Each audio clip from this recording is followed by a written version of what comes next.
चंबल नदी के तट पर स्थित अति सुरम्य वातावरण से सुशोभित जैन एवं वैदिक संस्कृति की अमूल्य धरोहर को स्वयं में समेटे केशव राय पाटन, जहां 2500 वर्ष पूर्व प्रतिष्ठित भगवान मुनिसुव्रतनाथ की अतिशयकारी निर्मित प्राचीन प्रतिमा भग्नावशेष के आवरण में आज भी सुशोभित है। उसी पवित्र पावन धरा पर होने जा रहा है श्री 1008 श्री मुनिसुव्रतनाथ भगवान का जन्म कल्याणक महोत्सव एवं प्रथम बार महामस्तकाभिषेक। दिनांक 2 से 5 मई 2024, स्थल केशव राय पाटन, जिला बूंदी, कोटा, राजस्थान। भारत गौरव स्वस्थ धाम प्रणेत्री परम विदुषी लेखिका गणनी आर्यका 105 श्री स्वस्ति भूषण माता जी के मंगल सानिध्य में शुक्रवार 3 मई 2024 1008 श्री मुनिसुव्रतनाथ भगवान का जन्माभिषेक एवं महामस्तकाभिषेक प्रारंभ एवं शनिवार 4 मई 2024 मुनिसुव्रतनाथ विधान 1008 जोड़ों के साथ चंबल नदी के तट पर किया जाएगा। देखिए मुनिसुव्रतनाथ विधान का भव्य प्रसारण शनिवार 4 मई 2024 प्रातः 8 बजे से सिर्फ पारस चैनल पर। धर्म करने के लिए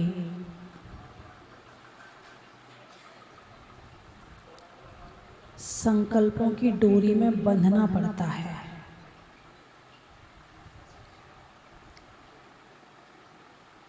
जैसे गृहस्थी में रहने के लिए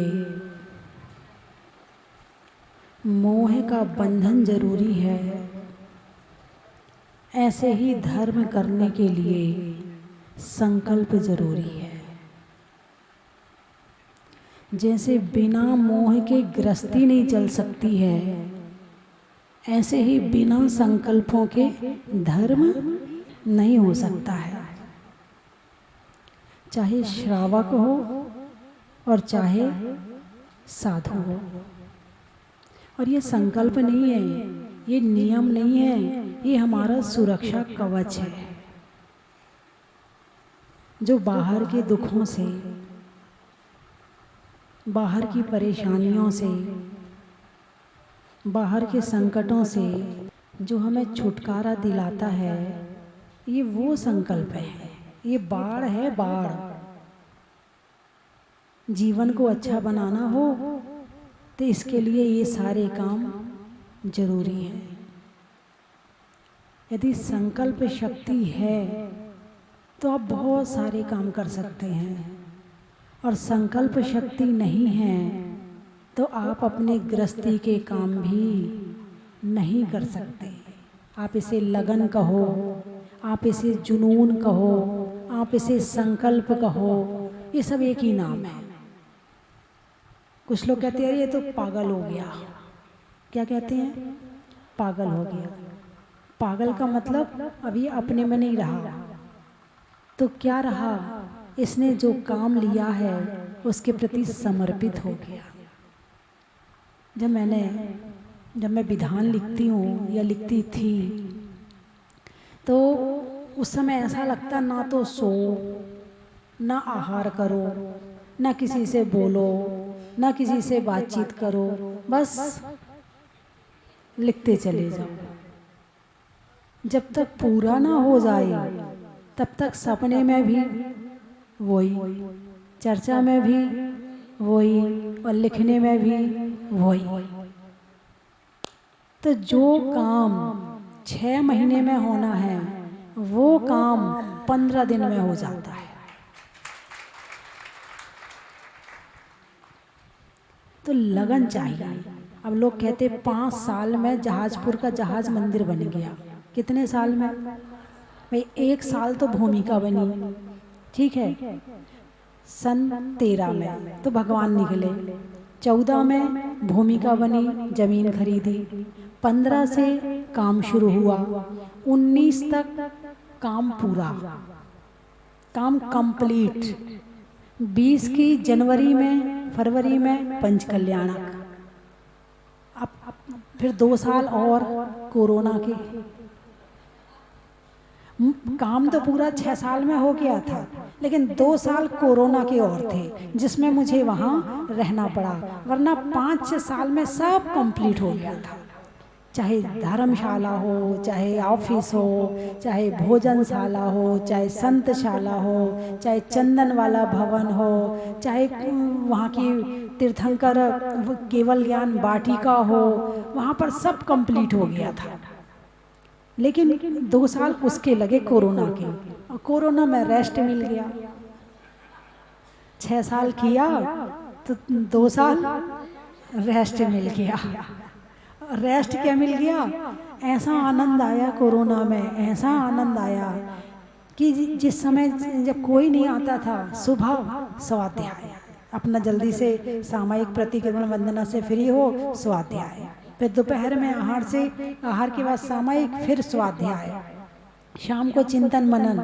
जब कोरोना खुला, कोरोना खत्म हुआ, लोग आने शुरू हुए, ऐसा लगता अब इनसे बोलना पड़ेगा, अब इनकी तरफ देखना पड़ेगा, अब इनकी तरफ देख के मुस्कुराना पड़ेगा। हाँ, उस समय ये ऐसा लगता था कि नहीं, बस अपने में रहें। ऐसा लगता था कि किसी से ना बोलना पड़े, ना देखना पड़े, ना मुस्कुराना पड़े, अपना झाणत झैणम मुखम, ज्ञान और ध्यान जो साधु के लिए मुख्य है, बस वही चाहिए, अब कुछ नहीं चाहिए। फिर धीरे धीरे धीरे धीरे वो एक बार बाहर आओ, फिर वो मन कनेक्ट हो जाता है, फिर पता ही नहीं चलता कि आपसे बोल भी रहे हैं। तो एक लगन, मैं ये बताना चाहती, लगन, संकल्प, समर्पण जब तक नहीं हो तब तक काम नहीं होता है। अरे बोलिए ना, वो धीरे धीरे वाले तो वो गुनगुने पानी के जैसे हैं। भाई दाल उबलती है, कैसे उबलती है? गुनगुने पानी में या उबलते पानी में? उबलते पानी में, है ना। चावल उबलता है, कैसे पानी में? उबलते पानी में, है ना। और तुम सोचो गुनगुने पानी को 4 घंटे तक दाल को डाले रखो तो गल तो जाएगी, उबलेगी नहीं, भोजन योग्य नहीं बनेगी। ऐसे ही एक अंदर में लगन होती है। जैसे हमारे यहाँ के नरेंद्र जी कूद रहे हैं जिस दिन से मैं आई हूँ, इनके तो पाँव जमीन पे नहीं है जिस दिन से मैं आई हूँ। हाँ हैं, बस माता जी आप तो कर दो, माता जी आप तो कर दो लगन। ऐसे आपके कोटा वाले क्या अध्यक्ष जी, चूना वाले बैठे हुए हैं, आपके मंत्री जी हैं, आपके प्रकाश जी, और यहाँ के बबलू जी और संजय जी, नाम तो मुझे अभी सबके याद नहीं हो पाए, चेतन जी, सारे के अंदर ऐसी लगन दिख रही है मुझे कि बस आप तो ऐसा लग रहा कि कोई छड़ी घुमा दो तो काम हो जाए, बस देर ना लगे। और मुझे लगता है कि अब वो समय आ गया है।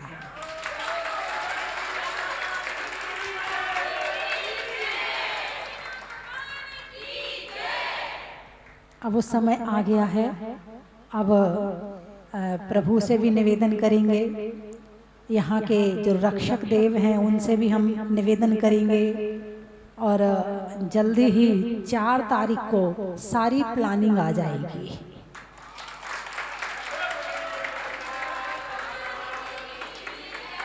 और भगवान ने चाहा तो 10 तारीख से काम भी शुरू हो जाएगा, लेकिन फाइनल तो 4 तारीख को होगा। सारी बातें अभी फाइनल नहीं कह रही, अभी तो योजना बता रही हूँ सारी। ये 4 तारीख को सारी अपन फाइनल घोषणा करेंगे।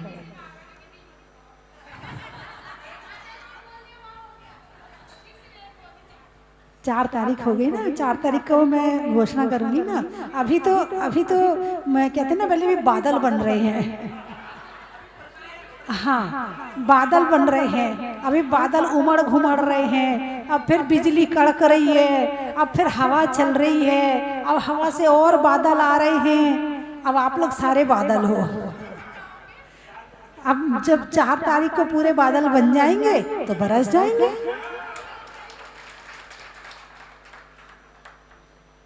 आज प्रभु का ज्ञान कल्याणक है, आज तो ध्वजारोहण हुआ है, आज कार्यक्रम थोड़ी है, आज तो ध्वजारोहण है। आज तो केवल भगवान ने यहाँ अभी केवल शुरुआत के हिसाब से कहा कि भाई इतना ही करो, है ना।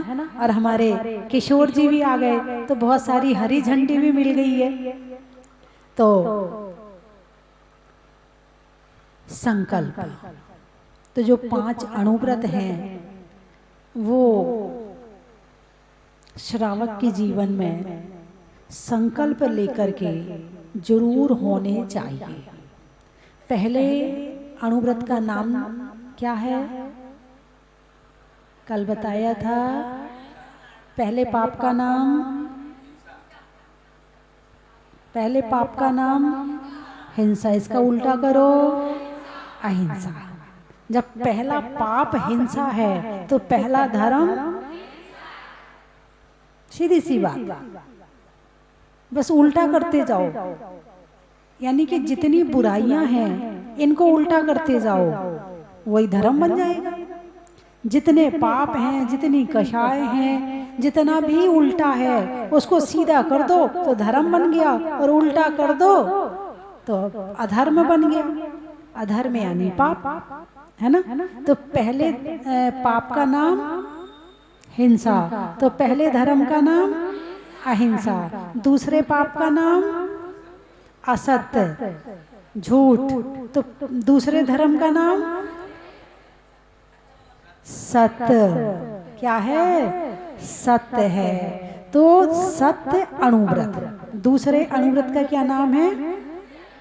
सत्य का अणुरूप से पालन करना। आपको पूरा नहीं कहा है, श्रावक के लिए अणु कहा है, साधु के लिए महा कहा है। मन वचन काय से शब्द के द्वारा भी कुछ नहीं बोल सकते, लेकिन श्रावक बहुत सारे असत्य बोलता है, लेकिन उसका उद्देश्य गलत नहीं होता है। बात समझ में आई कि नहीं आई? उद्देश्य गलत नहीं होता है। अब जैसे मान लो व्यवहार में बोले बच्चे के कपड़े छोटे हो गए, क्या हो गए? बोले कपड़े, इसके तो कपड़े छोटे हो गए, इसके तो कपड़े छोटे हो गए। अब मुझे ये बताओ, कपड़े छोटे हुए क्या? क्या हुआ? क्या हुआ? बच्चा बड़ा हो गया। कह क्या रहे हो? ये सच बोल रहे कि झूठ बोल रहे? बोलते हो नहीं बोलते हो? आज तक कभी ये पता चला कि ये झूठ बोल रहे हो? पता ही नहीं चलता है। सुबह सुबह क्या कहते? नल आ गए, नल आ गए। कभी नल को आते जाते देखा है आपने? हैं? नल की फिटिंग तो एक बार करवाई, बस खत्म हो गया। अब वो वापस चला गया, वो लौट के फिर ऐसा होता है क्या? क्या होता है? नल में पानी आता है तो पता चलता है कि आप झूठ बोल रहे हो? नहीं चलता है ना। अच्छा, क्या कहते हैं? नाली बह रही है। अरे नाली तो छोड़ो, बोले नदी बह रही है। नाली बह रही है। नाली को आपने बहते हुए देखा कभी? क्या होता है? नाली में पानी बहता है। बोले ये सड़क कोटा जाती है। बोलो किस किस ने देखा सड़क को कोटा जाते हुए? अरे बोलिए ना, क्या? बोले ये सड़क चलती हुई है। कहाँ की सड़क चलती है? कहते भी नहीं, कहते ये सड़क बहुत चलती है। सड़क चल रही है क्या? उस पर हाँ वाहन चल रहे हैं, उस पर गाड़ियां चल रही हैं, उस पर लोग चल रहे। कहते क्या है? सड़क चलती हुई है। बोले घी का घड़ा, घी का घड़ा कौन सी फैक्ट्री में बनता है? अरे बोलिए ना, घी का घड़ा कौन सी फैक्ट्री में बनता है? घड़ा तो मिट्टी का बनता है, उसमें घी रखा हुआ है, और क्या कहते हो? घी का घड़ा कहते हो ना। अच्छा, पानी की बाल्टी कौन सी फैक्ट्री में बनती है? बनती कहाँ बनती? कोटा में बनती है क्या? नहीं बनती। फिर ऐसा क्यों बोलते पानी की बाल्टी? व्यवहार नए से सत्य है। क्या कहते हैं? व्यवहार नए से सत्य है ना। असत्य बोलते हुए भी व्यवहार शब्द से असत्य है, लेकिन भाव से सत्य है, भाव से सत्य है। बोलते भी हैं और समझते भी हैं, कोई टोकता नहीं तू गलत बोल रही है, बोले जल्दी जल्दी चलो नल आ गई। हाँ 8 दिन बाद आए हैं, गर्मी आ गई, अब तो पानी कभी कभी आता है ना। तो बंधुओं ये सत्य अणुव्रत, इसको कहते हैं सत्य। अभी और छूट है आपको, और कितनी छूट है और बता देती हूँ। अब एक दुकान में, कपड़े की दुकान है। किसकी दुकान है? कपड़े की। और उसका रिश्तेदार आया, बोले वो कपड़ा दिखा, कपड़ा दिखा। वो नहीं, वो वाला दिखा, वो दिखा दिया। क्या भाव का है? बोले 150 रुपये मीटर। बोले मेरे से भी 150 लेगा क्या? रिश्तेदार हूँ तेरा, मेरे से भी इतना नहीं लेगा। चल तेरे को खरीद की रेट में दे देता हूँ 125। लाया था 100 रुपये में। आया समझ में? कुछ नहीं आया। लाया कितने में था? 100 रुपये में। क्या कह रहा है? चल खरीद के भाव तेरे को दे देता, तू मेरा है। ये झूठ है कि सच है? झूठ है। लेकिन यदि घोड़ा घास से यारी करेगा तो खाएगा क्या?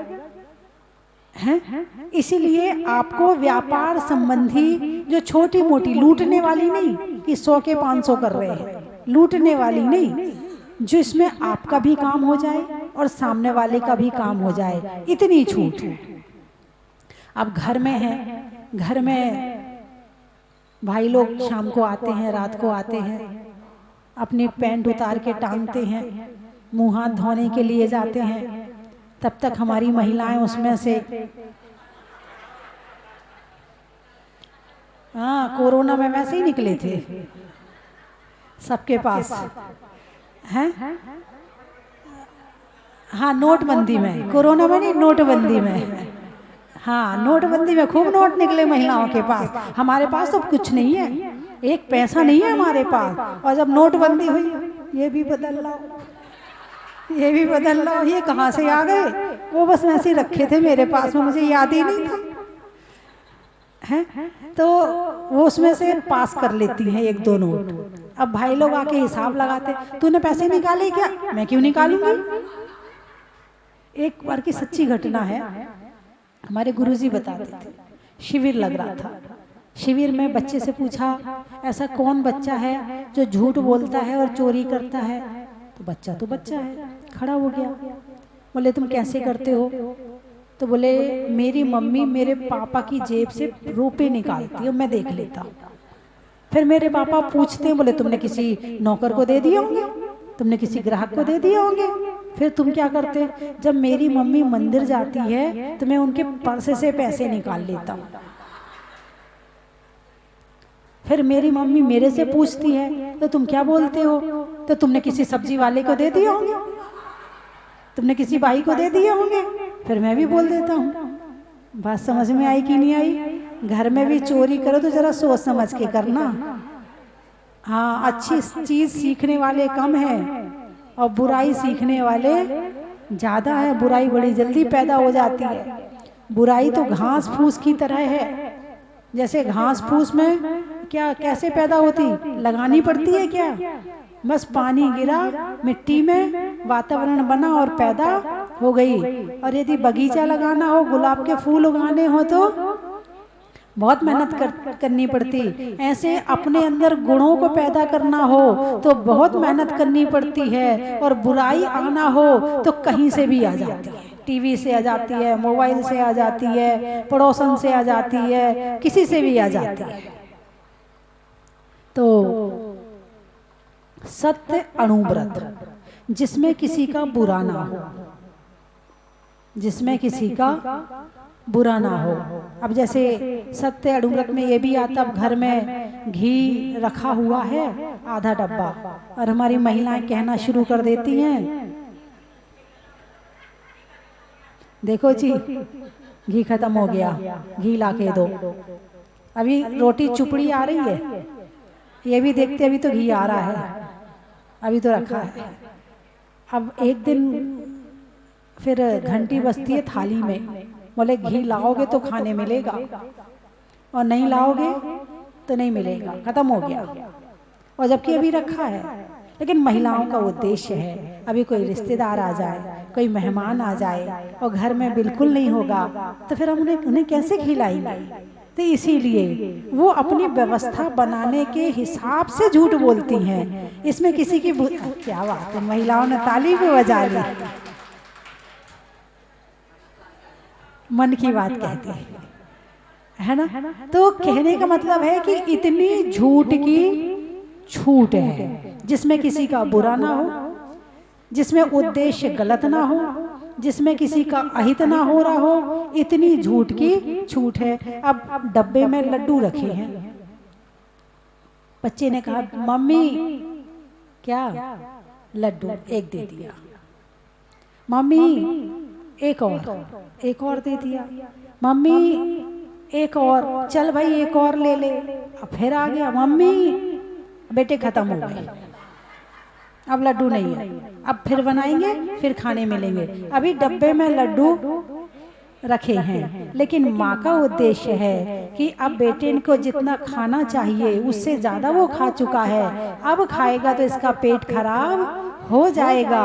अब वो ये कहेगी लड्डू तो रखे मगर दूंगी नहीं, तो अभी पाँव पटक पटक के रोने बैठ जाएगा, अभी पीटने लगेगा, बाल खींचने लगेगा, लड्डू रखे तुम दे नहीं रही हो, नहीं लड्डू खत्म हो गए, लड्डू है ही नहीं है, अब बनाएंगे तब खाने मिलेंगे। ऐसे ही करते हो ना। उद्देश्य गलत नहीं है मगर इतनी झूठ की छूट है। लेकिन ऐसा सत्य भी नहीं बोलना कि जिससे झगड़ा हो जाए।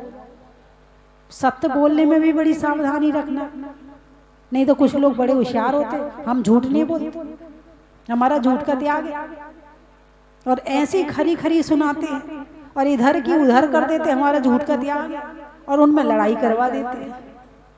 एक अम्मा जी है, पड़ोस में गई, बहू ने देखा, जरूर मेरी बुराई करने गई होगी।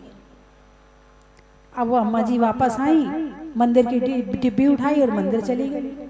बहू गई पड़ोस में, बहन सच सच बता मेरी सास क्या कह रही थी, अब बताओ वो पड़ोसन को क्या करना चाहिए। यदि वो सच बोलती है, यदि वो सच बोलती है तो दोनों की आपस में अभी सास बहू का झगड़ा हो जाएगा, और झगड़ा का मतलब है हिंसा, भाव हिंसा। कौन सी हिंसा? भाव हिंसा। अब पड़ोसन ने कहा बहन तेरा दिमाग खराब है, तेरी सास तो तेरी तारीफ कर रही है और तू उसके विषय में उल्टा सोच रही है। उसने झूठ बोल दिया। क्या बोला? यहाँ सत्य की जरूरत नहीं है, यहाँ यदि तुम सत्यपना दिखाओगी तो वो उल्टा हो जाएगा। यहाँ सत्य भी असत्य भी सत्य बन जाएगा यदि अहिंसा धर्म का पालन हो रहा है तो। अब वो घर आई, बहू मेरे दिमाग खराब है, मैं ही उल्टा सीधा सोचती रहती अपनी सास के विषय में। अब वो उसने अपनी सास के लिए पॉजिटिव सोचना शुरू किया। अब यहाँ सास घर आई, इधर बहू ने गरम गरम रोटी बना के रखी। अम्मा जी पहले भोजन कर लो फिर कुछ और काम करना। बड़े प्यार से बहू ने कहा और सास ने बड़े प्यार से उस भोजन को किया और बहू की खूब तारीफ करी, और जो सास के मन में उल्टे विचार चल रहे थे वो भी सीधे हो गए और दोनों का मेल हो गया। अब उस पड़ोसन ने झूठ बोला या सत्य बोला? जिस सत्य से हिंसा होती हो वो सत्य असत्य है, और जिस झूठ से अहिंसा धर्म का पालन होता हो वो क्या असत्य भी सत्य है। वो असत्य भी एक चिड़ी मार था, उसके हाथ में चिड़िया थी। एक सेठ जी सामने से चले आ रहे, उसके हाथ में चिड़िया दूर से नजर पड़ गई। सेठ जी को देखते ही चिड़ी मार ने मुट्ठी बंद कर ली। सेठ जी बताओ मेरे हाथ में क्या है? अब यदि सेठ जी कहते कि तेरे हाथ में चिड़िया है, कह दिया चिड़िया है, अच्छा ये बताओ मरी हुई है कि जिंदा है? अब सेठ जी ने देख लिया था कि इसके हाथ में जिंदा चिड़िया है, लेकिन यदि मैं ये कहूंगा कि जिंदा है तो ये मुट्ठी दबा के उसे मार देगा, कहेगा देखो तुम्हारी बात तो झूठ हो गई है, तुम्हारी हुई है। अब सेठ जी को वहां सत्य बोलना चाहिए कि असत्य बोलना चाहिए, हैं? हाँ। अब सेठ जी ने कहा भैया तेरे हाथ में जो चिड़िया है ना वो तो मरी हुई है। उस चिड़ी मार ने मुट्ठी खोल दी, चिड़िया उड़ गई, बोले चिड़िया तो जिंदा है। सेठ जी खुश हो गए। सत्य की परिभाषा समझ लो, सत्य कहाँ सत्य होता है और सत्य कहाँ असत्य होता है, असत्य कहाँ सत्य होता है और सत्य कहाँ असत्य होता है, इस बात का ज्ञान होना जरूरी है ना। अच्छा भाई लोग ऐसा करते कि नहीं करते? चलो महिलाओं की बात तो हो गई, महिलाएं तो इधर की उधर, उधर तेरी बहू ऐसी कह रही थी, ये तेरी सास ऐसी कह रही थी, बच के रहना तेरी सास से, तेरी सास ऐसा करती तेरे लिए। वो लोग कहती हो कि नहीं कहती? आज तक तुमने भिड़ाने का काम किया कि नहीं किया? ऐसा कौन है जिसने नहीं किया हो? अरे जब चार बैठती है ना तो ये तो भूल ही जाती कि बोल क्या रहे हैं। सबसे बड़ी बात ये है, नहीं बहुत अच्छी बात है, यदि आप नहीं करती हैं तो आप सत्य अणुव्रत का पालन कर रही हैं। आप अहिंसा अणुव्रत ले लो, आप सत्य अणुव्रत ले लो, कम से कम संकल्प ले लोगी तो उसका कर्म का आश्रव बंद हो जाएगा और जो तुम्हारा धर्म है उसका आश्रव, पुण्य का आश्रव शुरू हो जाएगा। आप तो संकल्प भी ले लो कि हम ऐसा काम नहीं करेंगे, किसी के भिड़ाने का, लड़ाई भिड़ाई का काम नहीं करेंगे। लो नियम कौन कौन लेता कि हम इधर की बात उधर नहीं करेंगे। देख लो है कठिन क्योंकि आदत पड़ी हुई है, लेकिन ले लोगे तो कम से कम पालन हो ही जाएगा। और कभी गलती हो जाए तो वहीं आप प्रायश्चित पश्चाताप कर लेना और भगवान से क्षमा मांग लेना कि भगवान आगे ऐसी शक्ति दो कि आगे ना करूं। उठाइए हाथ, कौन कौन ले सकता है इस नियम को? उपवास करना सरल है मगर इधर उधर की भिड़ाना, इस बात को छोड़ना कठिन है। लेकिन भले आप नियम नहीं ले रही हो, लेकिन ये संकल्प लो कि हम कोशिश करेंगे कि ये काम ना करें। उठाइए, हाँ, कोशिश करेंगे कि किसी की लड़ाई हो ऐसी बात एक दूसरे से नहीं कहें, ठीक है? अब आपकी भी बता दूं क्या? अरे बोलिए ना, इनकी तो बता दी मैंने, आपकी भी बता दूं हैं? अब मान लो मीटिंग चल रही है, ठीक है? मीटिंग चल रही है, अब मीटिंग में किसी दूसरे का नाम आया और उसके लिए किसी दूसरे ने कोई उल्टी बात कर दी। अब उसका जो भगत था या जो उसका मिलने वाला था या जो उसका रिश्तेदार था, उसके पेट में गुड़गुड़ी शुरू हो गई। वो बोले भाई बस 1 मिनट में आता हूँ, अभी बस आता हूँ बाहर से, और फटाफट उसे फोन लगाए, तेरे लिए मीटिंग में ऐसे ऐसा बोल रहे हैं। अभी मीटिंग पूरी भी नहीं हुई और बात वहां तक पहुंच गई। अब वो उसको पता चली और वो था बहुत लड़ाकू भिड़ाकू, उसने लड़ना आके शुरू कर दिया। तो मीटिंग में जो निर्णय होने वाले थे वो निर्णय नहीं हो पाए, जो काम होने वाला था वो काम नहीं हो पाया। अब सब एक दूसरे से पूछ रहे, बोले इसको पता कैसे चला, इसको बात यहां तक पहुंची कैसे? समाज की बहुत सारी लड़ाइयां इसी कारण होती हैं कि जो बात जिससे नहीं कहनी चाहिए वो बात वहां पहुंचा देते हैं। इसको कहते हैं असुर कुमार। तो बंधुओं, समय हो गया है पर्वत पर आरोहण का। गाने में आरोहण अवरोहण का और आज के ध्वजारोहण का।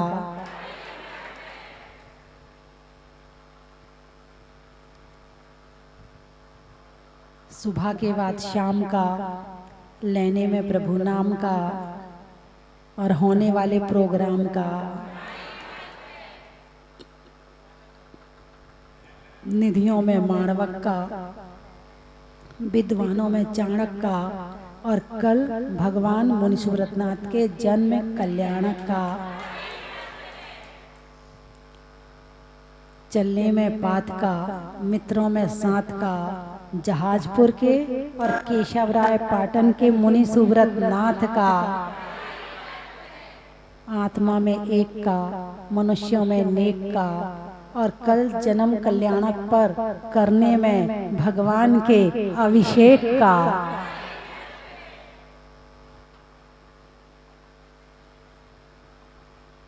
और बताओ, खेत में धान का, शादी में पान का, और परसों, परसों तो 4 तारीख है, परसों है ना, हाँ परसों यानी 4 तारीख को होने वाले नदी किनारे मुनि सुब्रत विधान का।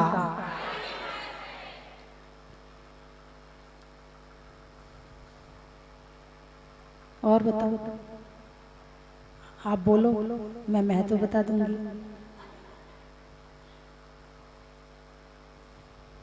दौड़ने में घोड़े का, राजस्थान में मोड़े का, और बैठने में जोड़े का। हाँ, यहाँ का वो मोड़ा मुझे पहले नहीं पता था। एक बार मैंने बिहार करके, मैं कहीं जहाजपुर से बिहार करके देवली साइड जा रही थी, तो अमरवासी के लोग आए, बोले हमें मोड़ा हो गया, मोड़ा। अब मोड़ा का मतलब तो एमपी में बच्चा होता है, बेटा होता है। अब मैं कह रही इनको तो मोड़ा हो गया और ये यहाँ बैठे हैं। बोले इनने देर कर दी। दूसरा बोला इनने देर कर दी। फिर बोला इनने मोड़ा कर दिया।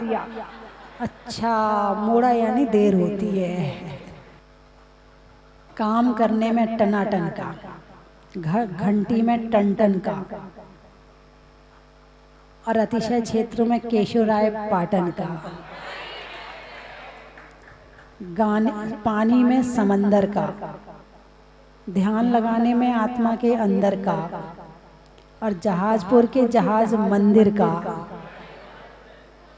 ओम आम क्रम हिम हे वामन प्रातिहारी नित्युतारि तिष्ठ तिष्ठ इदम अर्घम ग्रहण ग्रहण स्वाहा। ओम ह्रीं श्रीमंतम भगवंतम कृपाल संतम प्रश्वादि महाप्रतम चतुर्विंशति तंक प्रणत्यो माते नामाते जम्बूद्वीपे भरत क्षेत्रे आदिखंडे भारत देशे राजस्थान दंड स्थापनम करोमि स्वाहा। ओम ह्रां ह्रीं ह्रूं ह्रमणा असि औषा श्री चतुर्दिवसीय आयोजनस्य निर्विघ्न संपन्नार्थम श्रीमान नरेंद्र कुमार जी, संजय कुमार जी, विशाल कुमार जी जैन सकल परिवारस्य सुख शांति समृद्धि हेतवः समस्त कार्य निर्विघ्न संपन्न हेतवः श्री मंगल कलश स्थापनम करोमि स्वाहा। बजाओ सतेंद्र। प्रभु जी चलती रहे जो प्रभु जी चलती रहे।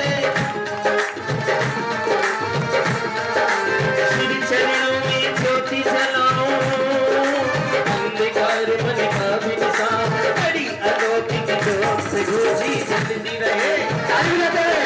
जो प्रभु जी चलती रहे। अरे चलती रहे यह ज्योत प्रभु जी जलती रहे। चलती रहे।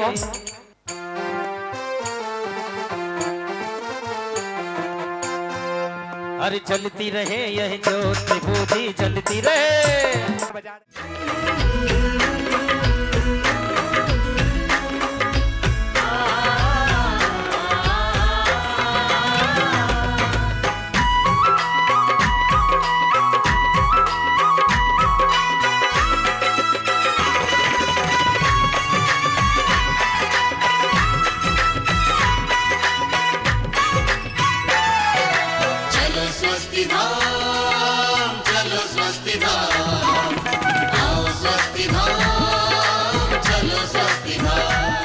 चलो स्वस्ति धाम, चलो स्वस्ति धाम, चलो स्वस्ति धाम, चलो स्वस्ति धाम। बंधुओं, मैं आपको सादर आमंत्रित करता हूँ। आने वाली 2 मई और 3 मई को एक द्विदिवसीय कार्यक्रम इस स्वस्ति धाम जहाजपुर के पावन धरा पर मुनीश्वर नाथ भगवान के पावन छत्र छाया में होने जा रहा है। 2 मई को मुनीश्वर नाथ भगवान के ज्ञान कल्याण के शुभ अवसर पर संध्याकालीन वेला में आरती के बाद में एक सांस्कृतिक कार्यक्रम यहाँ पर होगा, और 3 मई को सुबह भगवान के जन्म कल्याणक और तप कल्याणक के पावन अवसर पर सुबह 6:30 बजे से अब लघु अभिषेक के साथ में मुनीश्वत नाथ विद्वान और उसके बाद में 7:30 बजे मुनीश्वत नाथ भगवान का अतिशयकारी बड़े बाबा का 1008 कलशों से महामस्तक अभिषेक होगा। बंधुओं, उस दिन का अभिषेक एक कलश शांति धारा का पुण्यार्जन आप कर सकते हैं। मैं तो चाहता हूँ आप यहाँ पधारें। यदि आप नहीं आ सकते हैं तो भी अपने परिवार की ओर से एक कलश शांति धारा का पुण्यार्जन कर सकते हैं, जिसकी न्यौछावर राशि मात्र 5100 रुपये है। अभिषेक शांति धारा के बाद में स्वस्ति धाम परिसर में ही एक रथ यात्रा यहाँ पर निकाली जाएगी। शाम को संध्याकालीन बेला में भक्तामर पाठ होगा रिद्धि मंत्रों के साथ में, और मुनीश्वत नाथ भगवान का पालना जुलाया जाएगा, भक्ति संध्या होगी। इन सारे कार्यक्रमों का आप आनंद लें। सभी के लिए आवास एवं भोजन की समुचित व्यवस्था है। आप अपनी स्वीकृति यहाँ पर दे सकते हैं। धन्यवाद। कंचन की थाल को सजाओ रे आज, रत्नों की थाल को भर लाओ रे आज। आओ आओ करे रे गुणगान आरती भगवन की। आओ आओ करे गुणगान आरती भगवन की। आओ आओ करे रे गुणगान आरती भगवन की।